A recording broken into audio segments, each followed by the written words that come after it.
Bonjour à toutes et à tous. Alors, poursuivons notre enquête sur la formation en notariat. Alors, la semaine dernière, je vous avais donné des exemples qui témoignent de l'apprentissage de la maîtrise des styles d'écriture, mais nos apprentis notaires ne doivent pas simplement savoir écrire dans le style approprié, mais ils doivent évidemment avant tout avoir une bonne connaissance des formulaires en vigueur pour les divers types de transactions. Alors, l'assimilation du formulaire devait passer par deux méthodes qui n'est pas toujours facile aujourd'hui de distinguer. La copie de modèles et la composition d'actes fictifs. Alors, la première aide dans un premier temps à se familiariser avec les divers formulaires, et la seconde permettait, dans un second temps, d'acquérir une certaine autonomie rédactionnelle. Comment parvenir à attribuer tel exercice à telle méthode?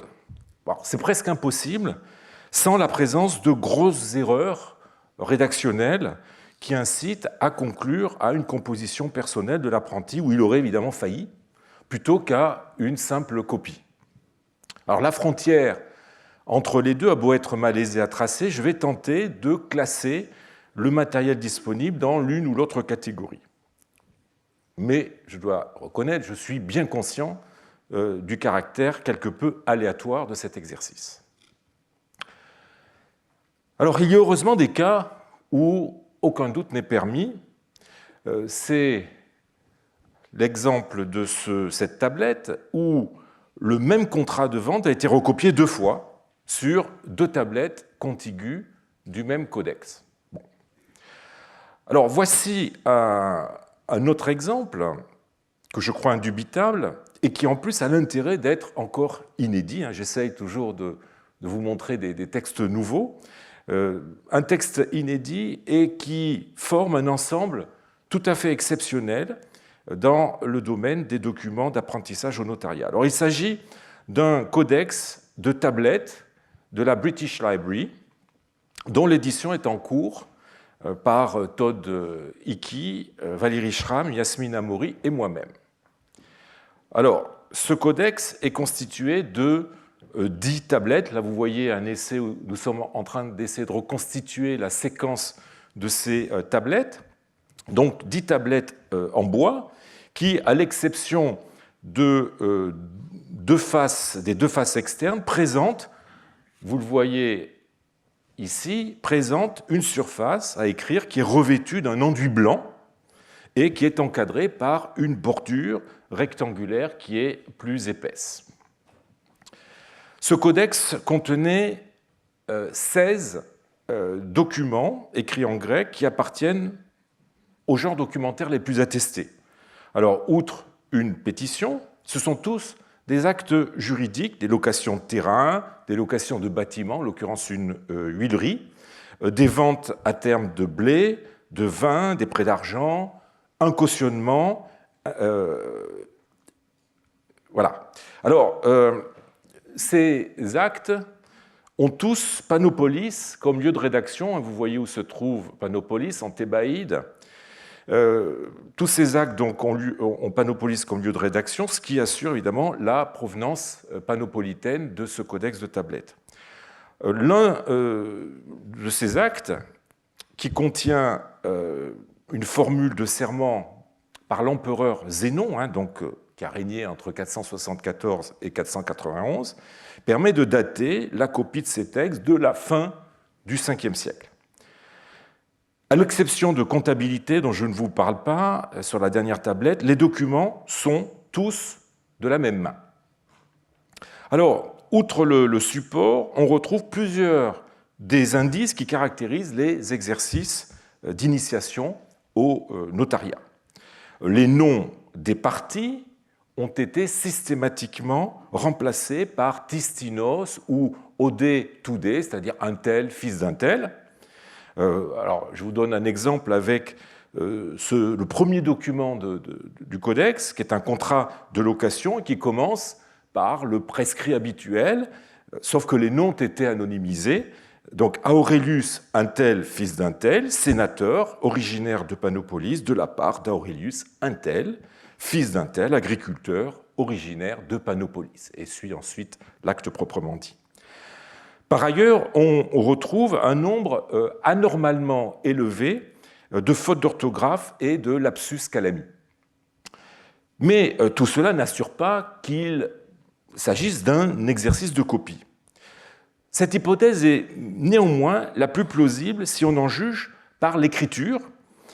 Contrairement à beaucoup des exercices dont l'écriture, on l'a vu, manifeste une certaine aisance, eh bien, celle-ci est une écriture bilinéaire, informelle, irrégulière, peu ligaturée, d'une extrême maladresse, et qui correspondrait, si je suis la typologie de Raffaella Cribiore, des mains scolaires, qui correspondait à ce qu'elle appelle les mains alphabétiques, une maladresse telle que, qu'on n'attend pas chez quelqu'un qui se forme au métier de notaire et dont on attend qu'il ait une bonne maîtrise, évidemment, de l'écriture. Et puis s'ajoute à cela aussi la méconnaissance des règles de coupe de mots en fin de ligne. Vous voyez que les mots sont coupés absolument n'importe comment. Il est par conséquent peu plausible que notre apprenti ait été capable de composer lui-même des actes qu'il a écrits tant bien que mal, et plutôt mal que bien. Alors, exercice de copie donc, mais selon quel procédé, selon quelle méthode? La question qui se pose en effet est de savoir si ces textes ont été écrits sous la dictée ou à partir d'un modèle écrit, ou bien même d'après des modèles que l'élève aurait appris par cœur. Cette question se pose pour beaucoup de nos exercices et il est toujours malaisé de trancher. Le type de faute peut peut-être aider. Alors regardons, dans le cas présent, les fautes que l'on trouve. Eh bien, on relève des confusions qui sont purement graphiques. Par exemple, ici, vous avez une confusion entre le gamma et le tau, qui peuvent effectivement être très proches en grec. Ici, vous avez zuto pour zugo. Ici, vous avez homoloto pour homologo. Ici, vous avez eto pour ego. On trouve aussi des confusions entre ou et a. Vous voyez que si je trace un omicron et un upsilon, ça peut ressembler à un alpha, et on a une formule ou cesse, n'étant pas, qui revient à plusieurs reprises dans le codex et qui est systématiquement orthographiée ac ou cesse. On trouve aussi une confusion entre le alpha et le delta, qui se ressemblent. Ici, on a akuru, qui est orthographié dkuru. Kuru. De même, une confusion entre oméga et alpha, résultant d'une mauvaise lecture d'un oméga qui était probablement mal fermé dans sa partie finale et qui a été interprété comme un alpha. Alors on pourrait multiplier la liste des confusions. Je voudrais juste signaler une erreur récurrente qui est due à une mélecture.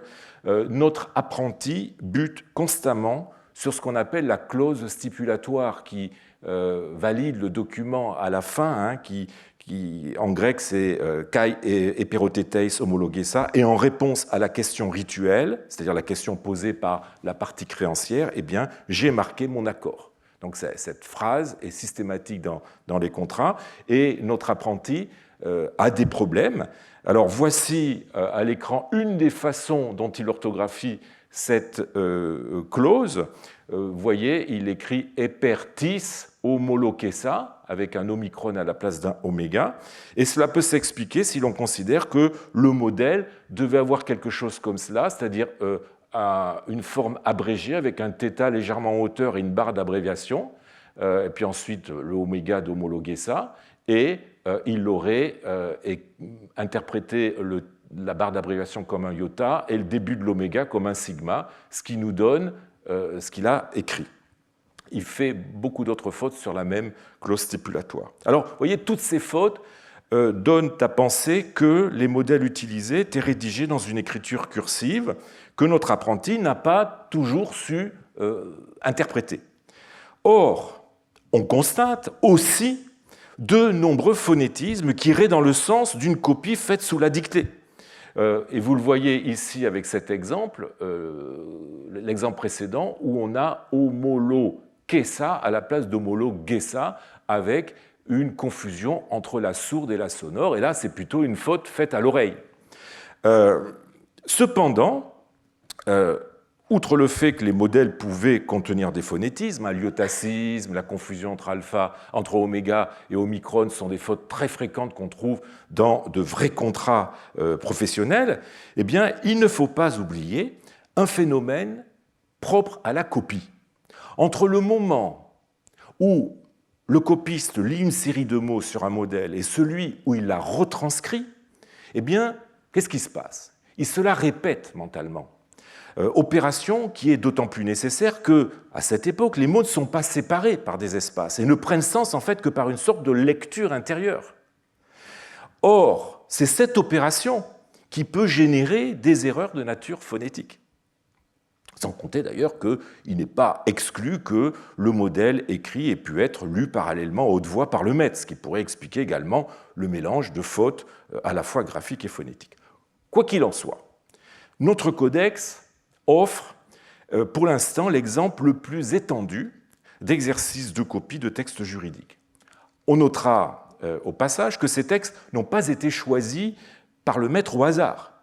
On constate non seulement que le nombre des documents par genre reflète leur fréquence dans la documentation de l'époque, mais aussi que les modèles ont été choisis à l'intérieur de chaque genre pour illustrer la variété des situations du point de vue à la fois de la transaction et de ce qu'on appelle techniquement la diplomatique, c'est-à-dire la forme de l'acte lui-même. Ainsi, les locations concernent des terrains, mais aussi des bâtiments, on l'a vu avec une huilerie, des prêts de sommes à rembourser sont tantôt en nature, tantôt en argent. Les ventes à terme concernent des quantités de blé ou de vin, qui sont à fournir à un terme soit fixé à l'avance, soit laissé à la discrétion du prêteur. Les documents relevant d'un même genre sont rédigés selon deux formes, tantôt la forme épistolaire, c'est-à-dire un tel à un tel salut, c'est un des deux types de prescrits que l'on trouve pour les actes juridiques à cette époque, ou bien selon la forme hypomnématique, c'est-à-dire à un tel, de la part d'un tel.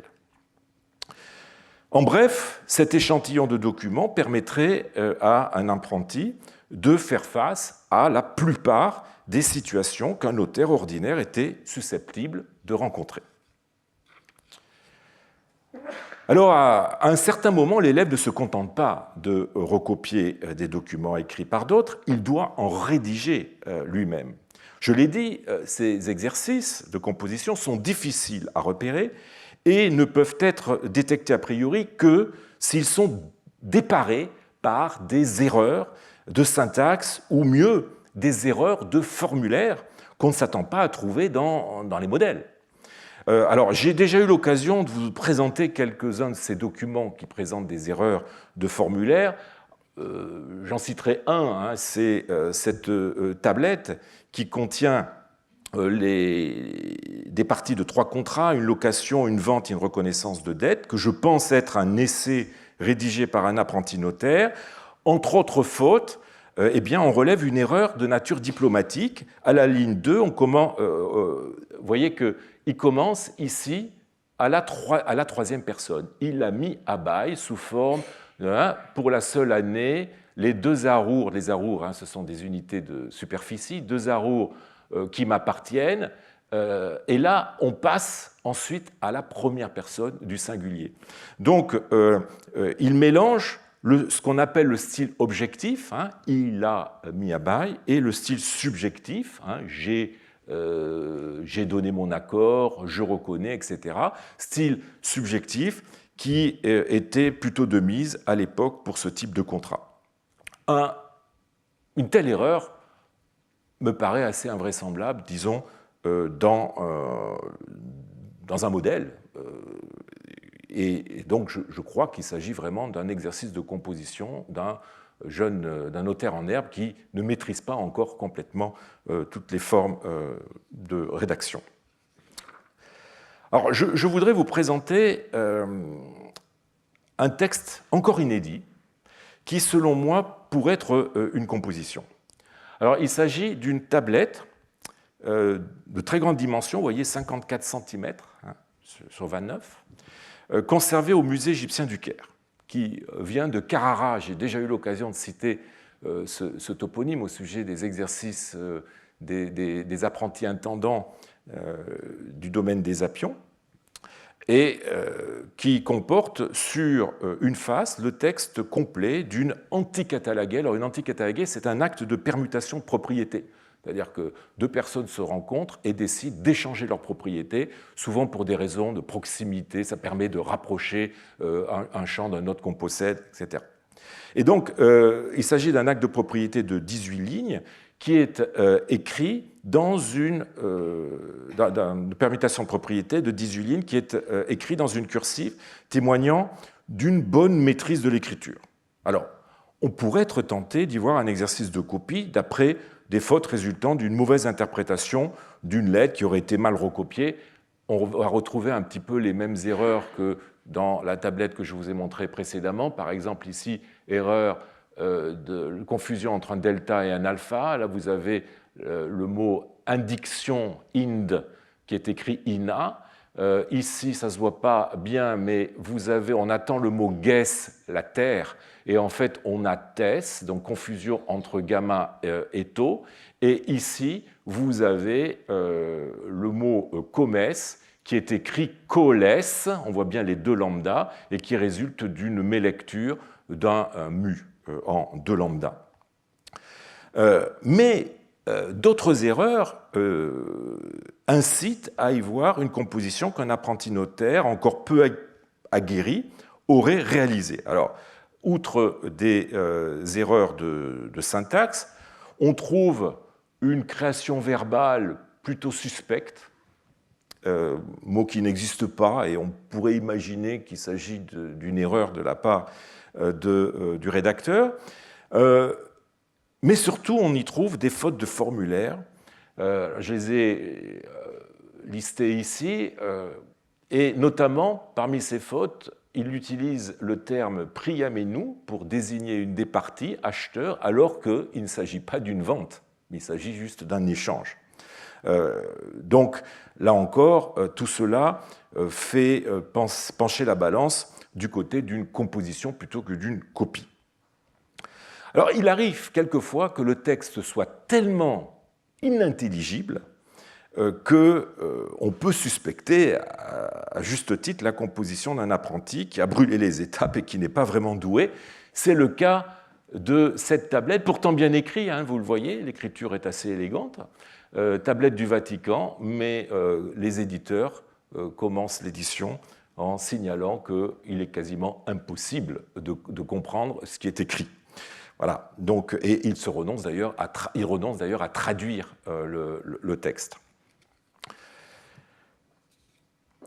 Alors, par ailleurs, de plus en plus à partir du début du 7e siècle, et surtout de la conquête arabo-musulmane de 641-642, hein, qui rompt le lien entre l'Égypte et l'Empire romain d'Orient, d'expression grecque, eh bien, les notaires doivent faire preuve de versatilité linguistique. Si certains se spécialisent dans telle ou telle langue, le grec ou le copte, eh bien, beaucoup pratiquent à la fois le grec et le copte. D'autant que le formulaire des actes en copte est truffé d'expressions grecques et suit pour une part celui des actes grecs. Alors nos notaires en herbe se doivent non seulement de naviguer entre les deux langues, mais aussi, dans certains cas, de s'initier à la rédaction d'actes aussi bien en grec qu'en copte.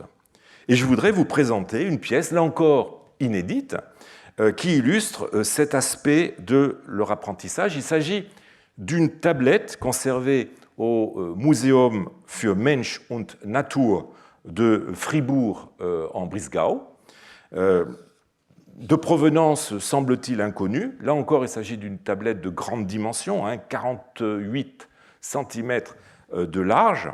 L'écriture date du 7e siècle, et la face que nous appellerons A contient 3 textes.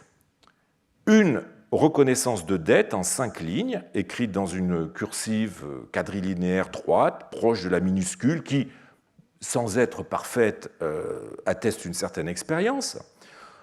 Le contenu du document est banal. Un certain Aurelius Epimachei, fils du défunt Pierre, originaire d'un village appelé Hieras, du nom sinopolite supérieur, emprunte à un certain Sévère, 9 sous d'or et demi. Alors, ici, entre les lignes 1 et 2, vous remarquerez un dessin d'une figure humaine, tracé, on voit le visage avec les yeux, le nez, tracé de façon horizontale, qui montre que notre apprenti n'était pas toujours, on va dire, des plus attentifs à ce qu'il faisait. Directement enchaîné au texte précédent, eh bien, la même main a commencé à élaborer une version copte du même document, mais s'est arrêté en plein milieu. Au nom de Dieu, avant toute chose, c'est moi, Epimachei, fils du bienheureux Pierre, l'homme de, et là il a oublié le nom du village, dans le nom de Coïs, donc, et il s'est arrêté. Bon. Et puis enfin, une autre main a ensuite rédigé une invocation chrétienne en grec du type de celle que l'on trouve au début des actes notariés, mais dans une version plus longue que celle qu'on trouve habituellement, au nom de la Sainte Trinité, sainte et consubstantielle, du Père, du Fils et du Saint-Esprit, de notre maîtresse et très glorieuse Mère de Dieu, la toujours Vierge Marie, du très saint précurseur, prophète, martyr et baptiste, Appa Jean, de tout le cœur des saints martyrs, de l'apôtre et martyr, et là, il s'est arrêté.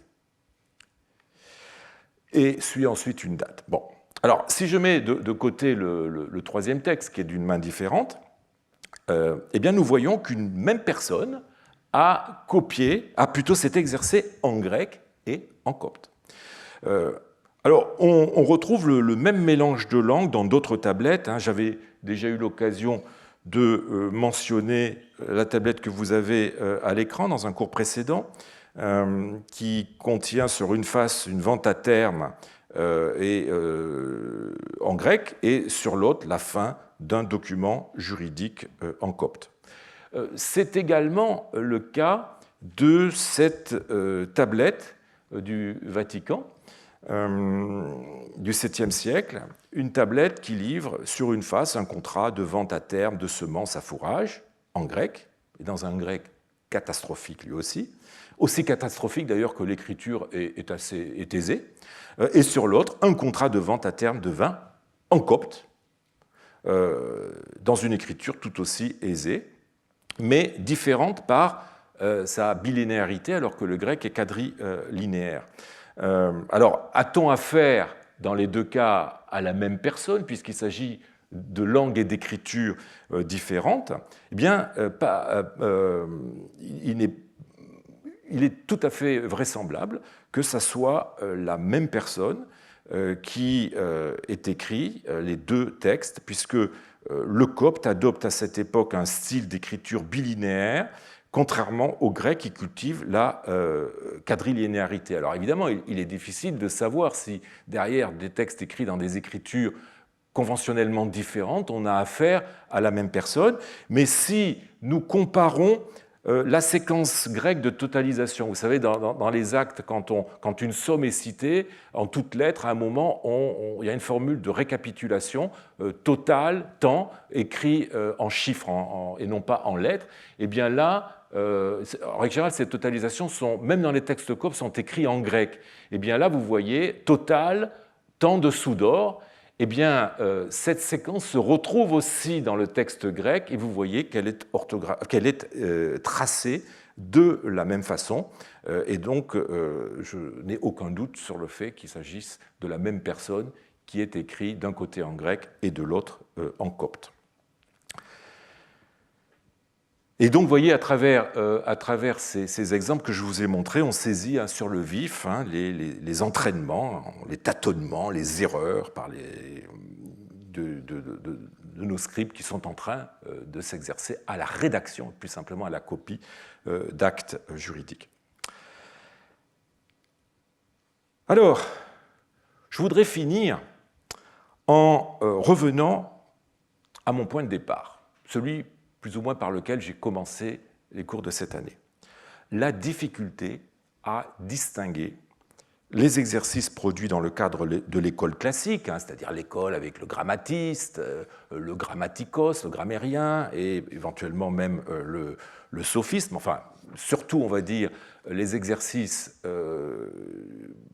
produits sous la férule du grammatiste qui apprend à lire et à écrire, d'un côté, et ceux relevant d'une formation professionnalisante.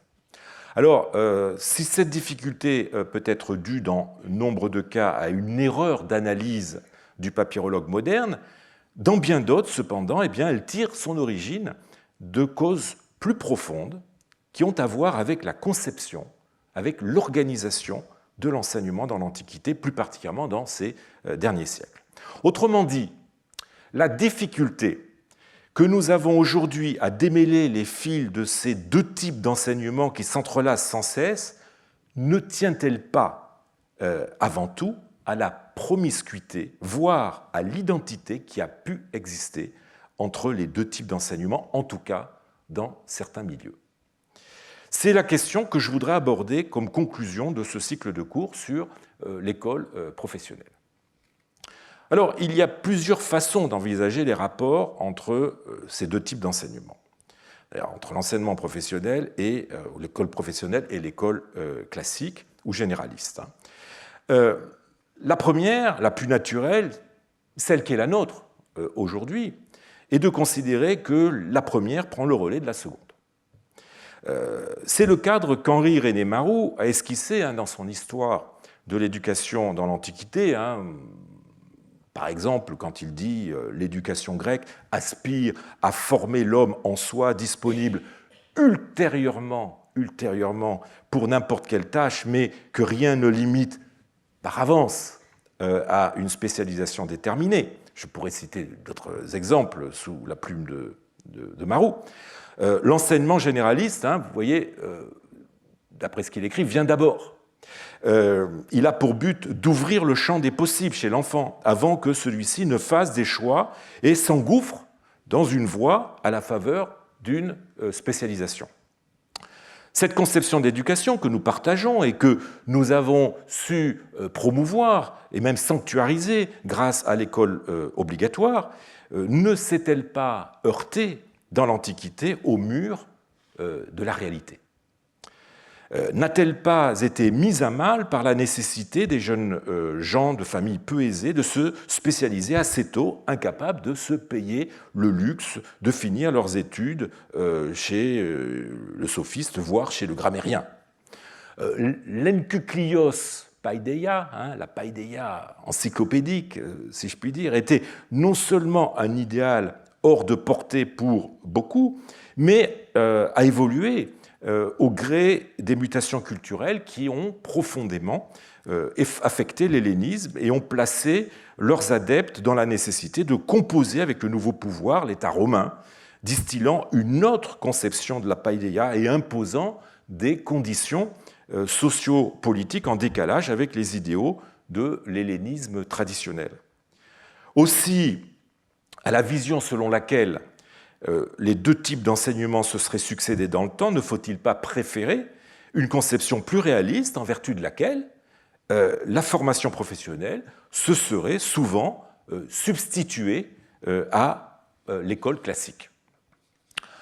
Alors, bien des textes que nous avons examinés cette année, ainsi d'ailleurs que dans mon cours des 2 années précédentes, consacré aux écoles monastiques et à l'école copte, ont renvoyé des signaux contradictoires ou ambigus qui nous ont fait hésiter entre un contexte purement scolaire ou une ambiance de formation spécialisée.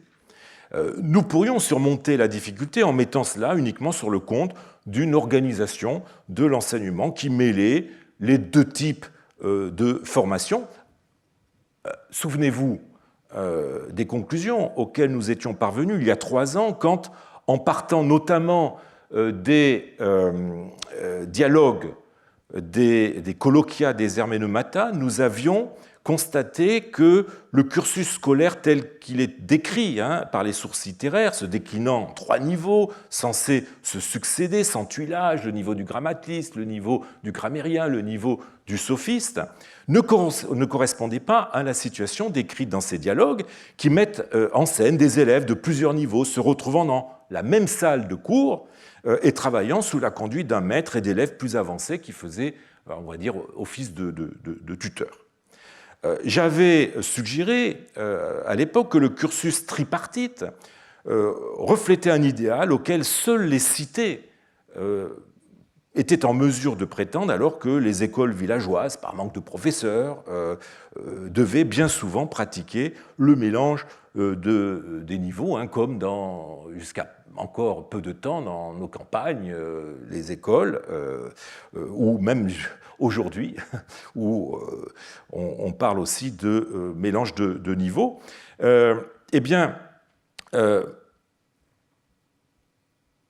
Bien souvent, donc, il y a dû avoir dans les écoles villageoises promiscuité, mélange entre des élèves de niveaux très différents. Alors, en vertu de ce parallèle, il serait possible que certains maîtres aient pris en charge des écoliers auxquels ils inculquaient les bases, en même temps que des élèves plus avancés auxquels ils dispensaient des formations spécialisées, comme celles de secrétaires, de copistes, de notaires. Bon. Une telle situation permettrait de rendre compte de la présence, par exemple, de certaines exhortations typiquement scolaires, comme le philoponei qu'on a vu récemment, applique-toi, qui est typique des documents scolaires, mais qu'on trouve aussi dans des exercices d'apprentis scribes ou notaires, ou ça pourrait rendre compte aussi du recours à des séquences apprises par cœur chez le grammatiste, comme les pangrammes. Vous vous souvenez, ces expressions ou ces vers qui contiennent toutes les lettres de l'alphabet, qui sont aussi typiques de l'école, mais qu'on retrouve dans des exercices de copistes.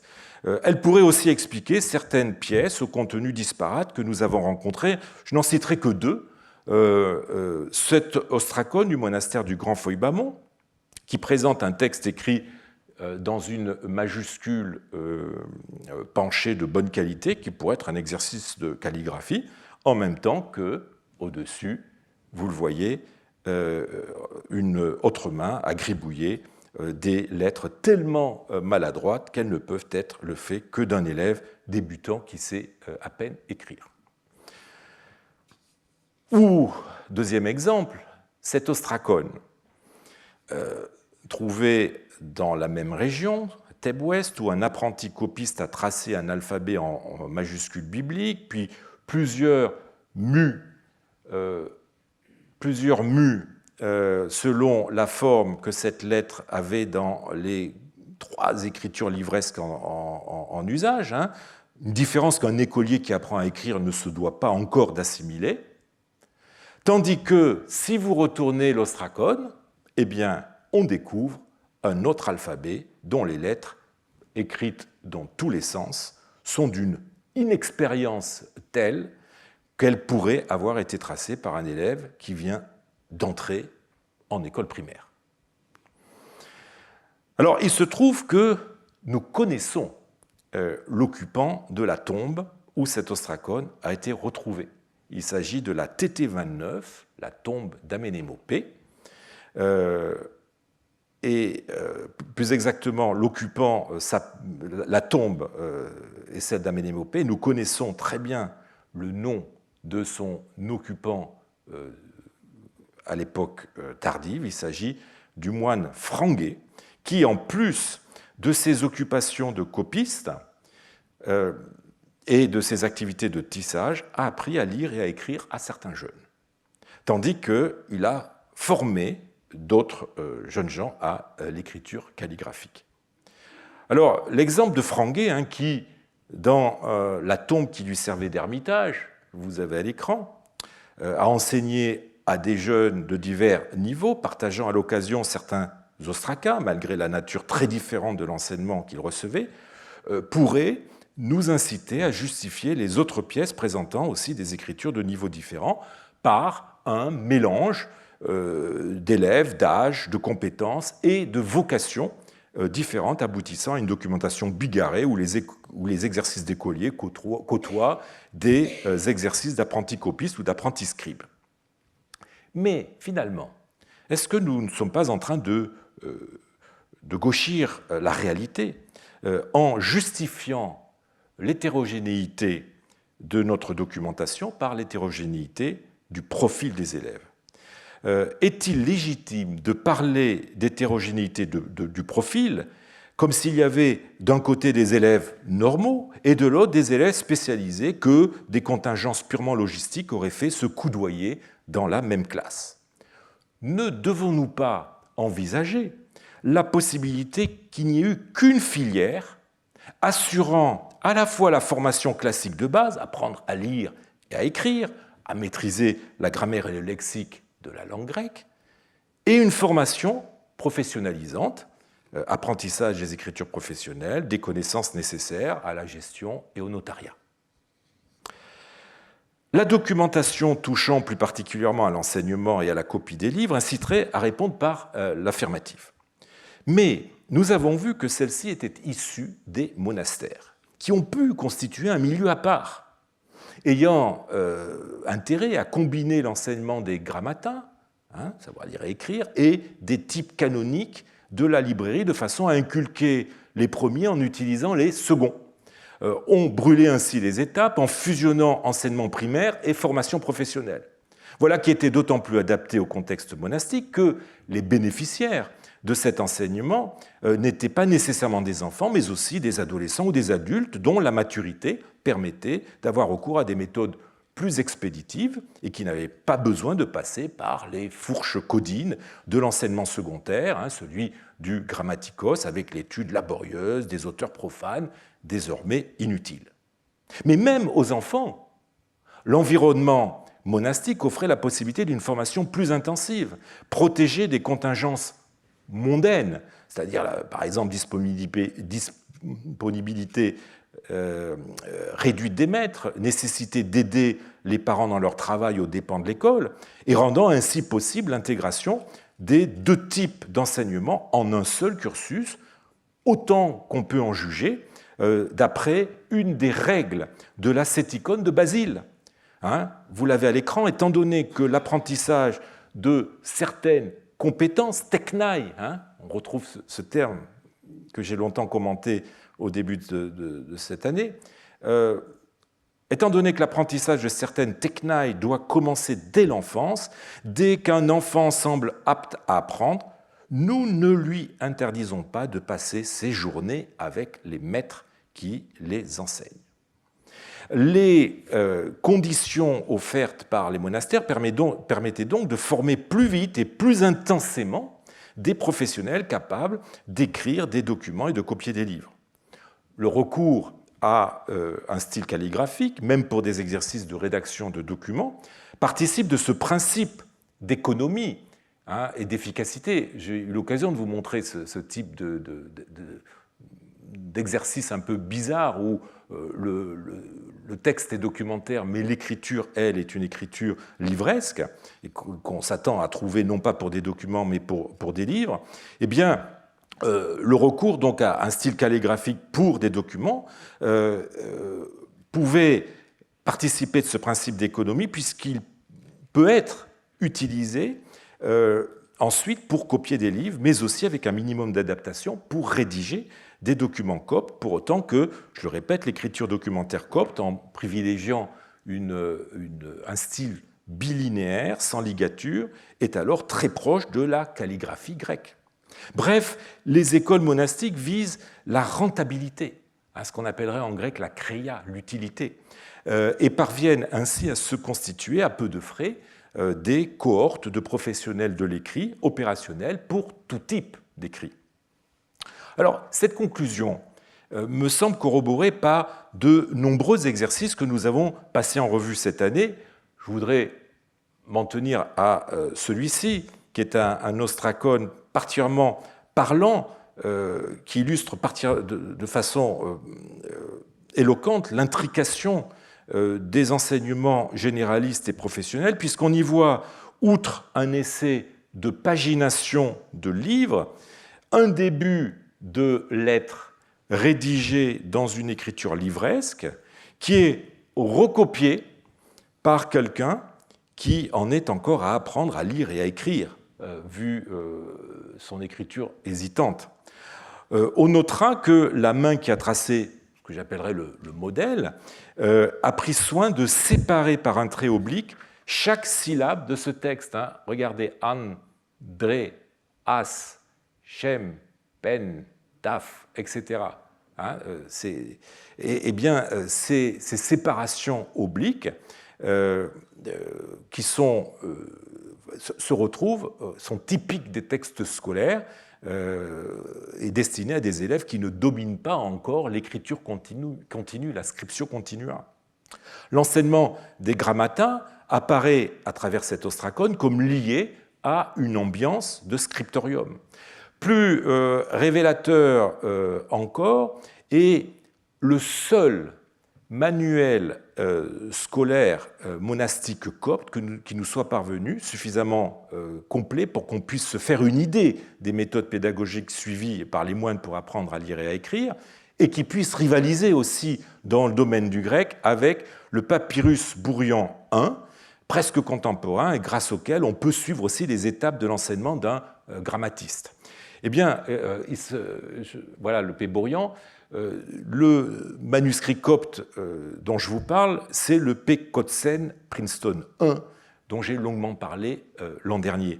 Eh bien, on y trouve, après le syllabaire et les listes de mots classés par nombre de syllabes, suivis du nom des lettres, et avant des listes thématiques, autant de parties obligées de l'enseignement d'un grammatiste, on y trouve une section qui est consacrée aux nomina sacra et aux monogrammes.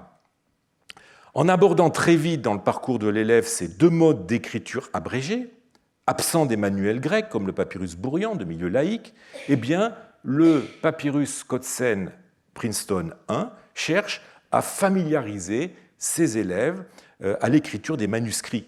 Le contexte monastique dans lequel ce livre a été utilisé explique ce souci de proposer un enseignement primaire qui sensibilise les élèves aussi à l'univers de la copie des manuscrits dont les moines se sont fait une spécialité.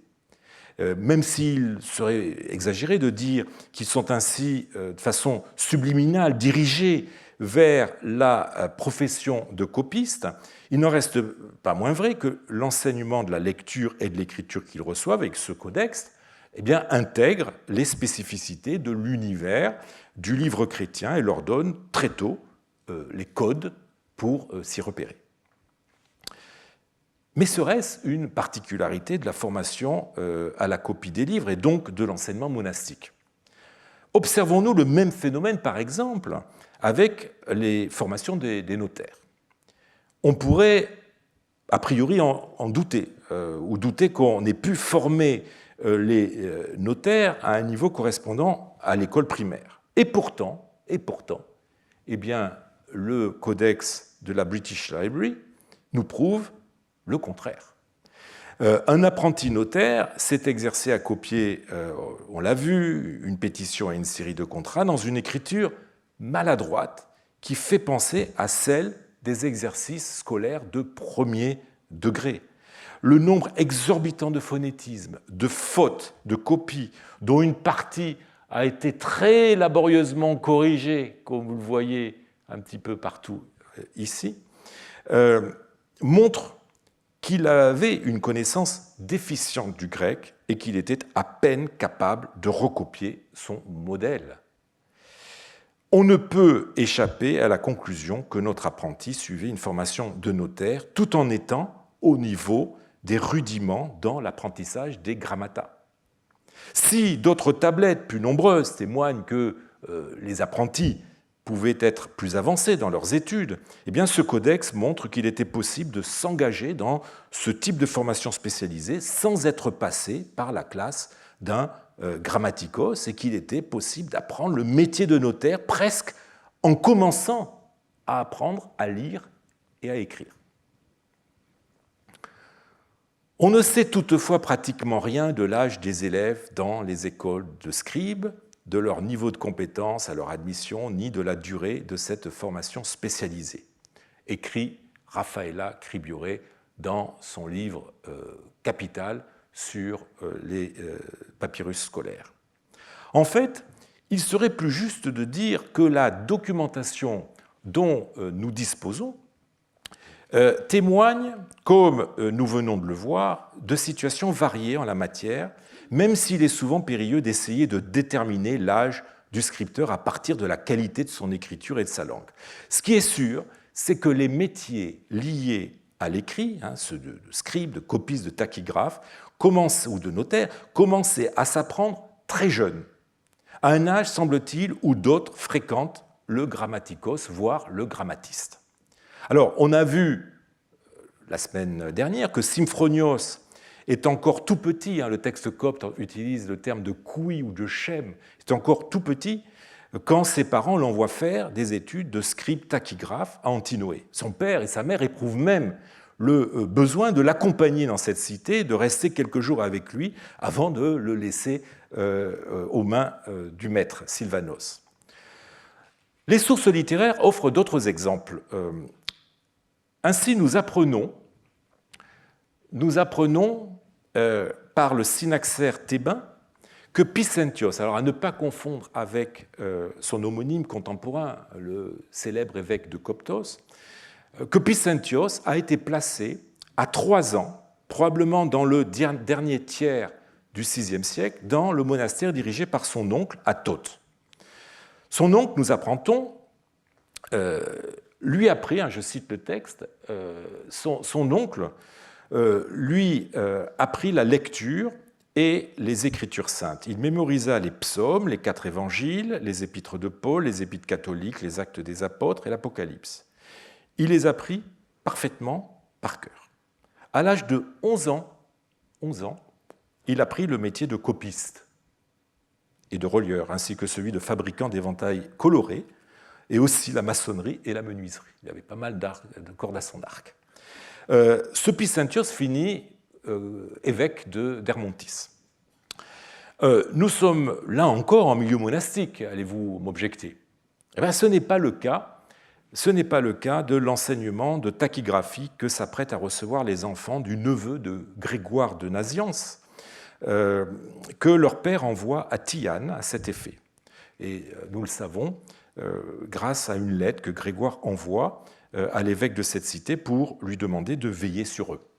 Alors, l'âge des enfants, des paides, comme dit le texte, n'est pas mentionné, mais étant donné que leur père, Nicobule, s'est marié vers 365 et que la présente lettre date de la fin de 381 ou du début de 382, eh bien, le plus âgé ne pouvait avoir plus de 15 ans, et donc ces enfants ont vraisemblablement l'âge des écoliers qui fréquentent le grammairien, le grammaticos, c'est-à-dire, souvenez-vous, entre 10-12 ans et 14-15 ans.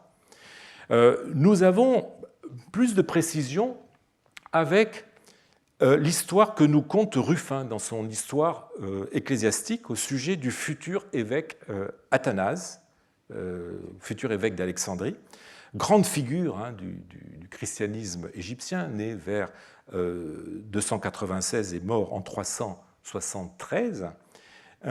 L'évêque d'Alexandrie, Alexandre, se trouva un jour à regarder de loin des enfants en train de jouer, nous dit Ruffin, des enfants en train de jouer à mimer un évêque en train de baptiser des personnes. Bon. C'est le jeune Athanase qui jouait le rôle de l'évêque avec un tel réalisme qu'Alexandre en fut troublé et décida de s'intéresser de plus près à ce jeune garçon et à ses camarades. Alors, je vous traduis le texte. Après avoir convoqué leurs parents, en prenant Dieu à témoin, il confia, on devrait comprendre quelque chose comme, plutôt il décida de confier les enfants à son église pour y être élevés. Mais peu de temps après, Athanase ayant été à l'école d'un sténographe, notarius, dont il reçut une formation complète, et d'un professeur de littérature, grammaticus, nous dit le texte latin, qui lui donna ce qu'il fallait d'instruction, ses parents le rendirent immédiatement au prêtre comme un dépôt du Seigneur gardé fidèlement, et, tel un autre Samuel, il fut élevé dans le temple du Seigneur. C'est ainsi qu'il fut désigné par Alexandre, alors qu'il rejoignait ses pairs dans une vieillesse heureuse, pour porter l'éphod sacerdotal après lui. En effet, après être devenu le secrétaire, le bras droit d'Alexandre, eh bien, Athanase lui succédera en 328 sur le trône de l'évêché d'Alexandrie. Ce passage de Ruffin est doublement intéressant. On y apprend qu'Athanase s'est engagé dans l'apprentissage de la tachygraphie alors qu'il était encore enfant, premièrement. De plus, s'il faut en croire la lettre du texte, il a reçu cette formation de tachygraphie soit pendant, soit avant, soit pendant celle du grammatikos, du grammairien. Ce qui vient confirmer que ce type d'enseignement spécialisé ne succédait pas à l'enseignement classique, mais était concomitant, voire intégré à celui-ci. Alors, dans ces conditions, est-il encore légitime de parler d'un enseignement scolaire classique d'un côté et d'un enseignement professionnel de l'autre? Nous avions vu que le cursus tripartite de l'école classique, grammatiste, grammairien, sophiste, était une norme ou un idéal bien souvent battu en brèche du fait de contingences économiques ou sociales qui aboutissaient à des adaptations, à des amputations, à des mélanges. Il en va de même de la conception selon laquelle l'enseignement spécialisé viendrait après l'enseignement classique, au moins celui du grammatiste ou du grammairien, permettant à l'enfant de recevoir une formation généraliste de base. Si elle correspond à un idéal de la paideia grecque, on constate que dans les faits, celui-ci n'était pas toujours respecté, et qu'il le fut de moins en moins à partir du IIIe, IVe siècle, alors même que se déployait, se développait une culture de la technicité répondant à de nouveaux besoins et valorisant la spécialisation. Cet état de fait que révèle la documentation papyrologique, quand elle est correctement interprétée, procède de deux phénomènes. Le premier est d'ordre socio-historique. Il s'agit de ce que l'on pourrait appeler la monasticisation de l'enseignement. Comme nous l'avons vu il y a 2 ans, les monastères acquièrent, durant l'Antiquité tardive, un rôle de plus en plus actif et central dans l'enseignement.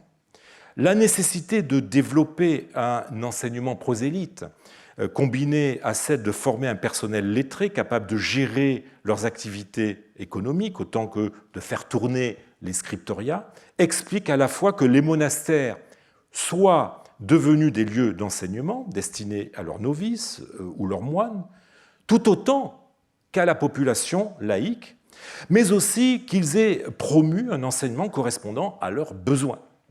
On notera que le développement de cet enseignement correspond aussi à la place de plus en plus centrale des clercs et des moines dans les métiers spécialisés, comme ceux de copistes évidemment, mais aussi de scribes ou de notaires.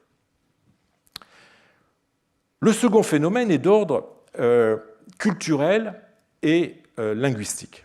On assiste à ce que j'appellerais une pragmatisation de l'enseignement qui aboutit à une forme de professionnalisation de son contenu. Nous avons vu ces dernières années la place de plus en plus forte des modèles de lettres, des modèles épistolaires dans l'apprentissage de la lecture et de l'écriture.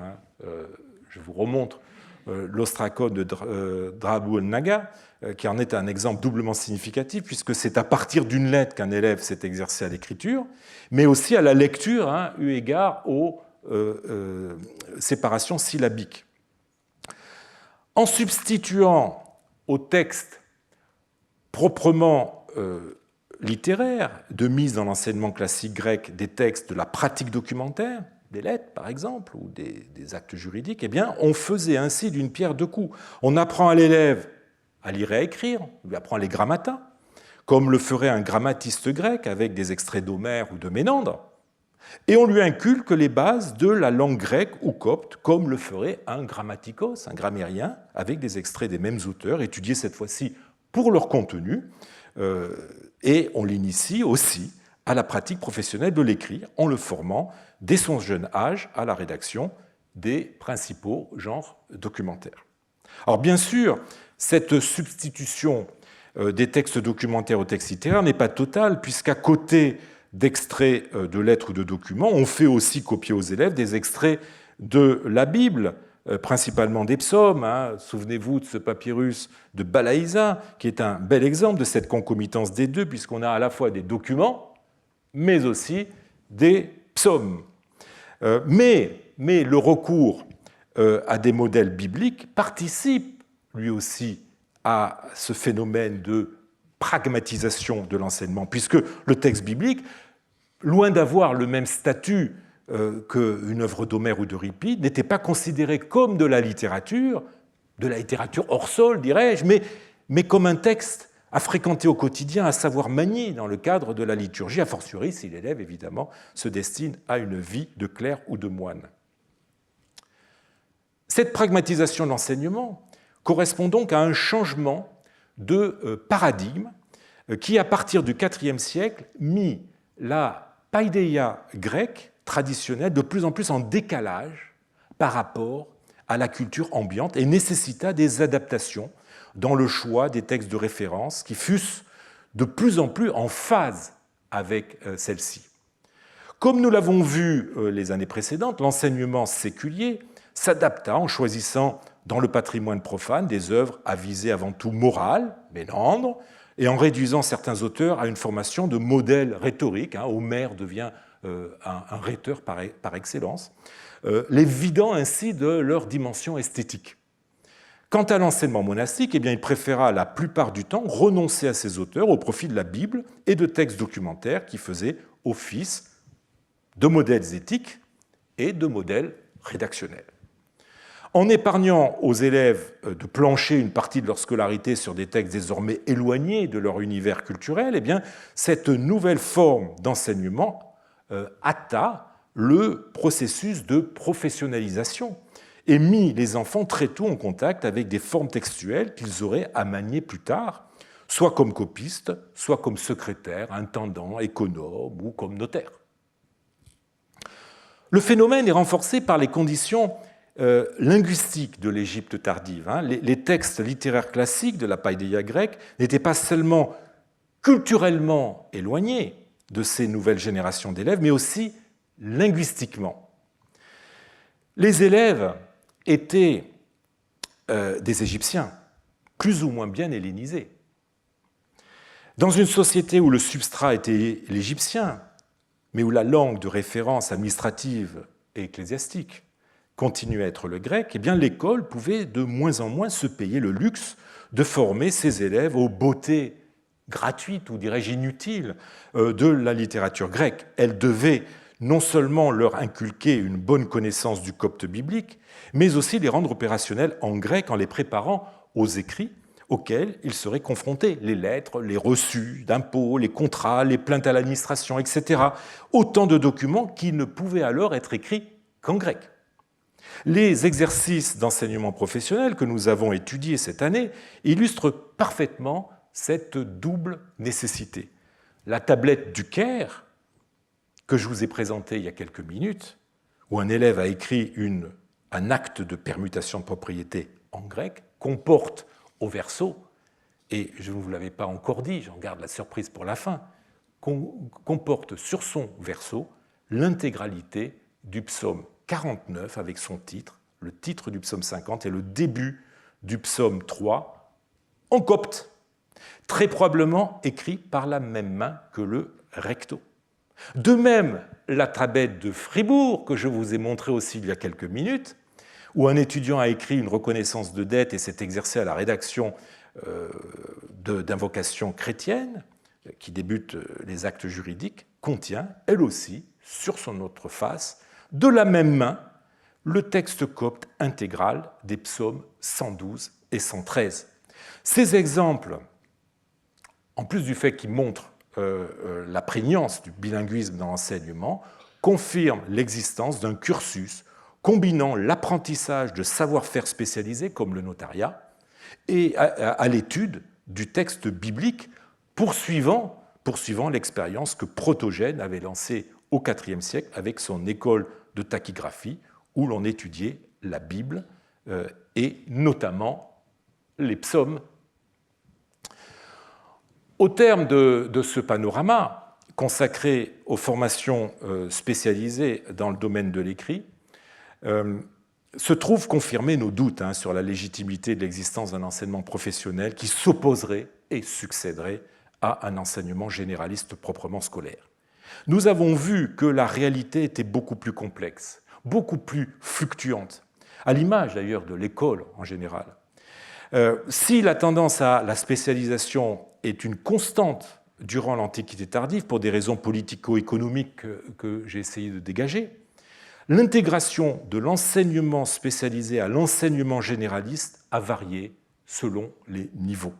Les écoles séculières hellénophones, à l'instar de celles tenues par le maître du papyrus Bourrian I, ont tenté de maintenir la tradition d'une paideia reposant sur une culture générale et désintéressée, quitte à la faire évoluer par le choix de ses références littéraires avec des textes de plus en plus gnomologiques, de nature de plus en plus éthique, comme les sentences de Ménandre.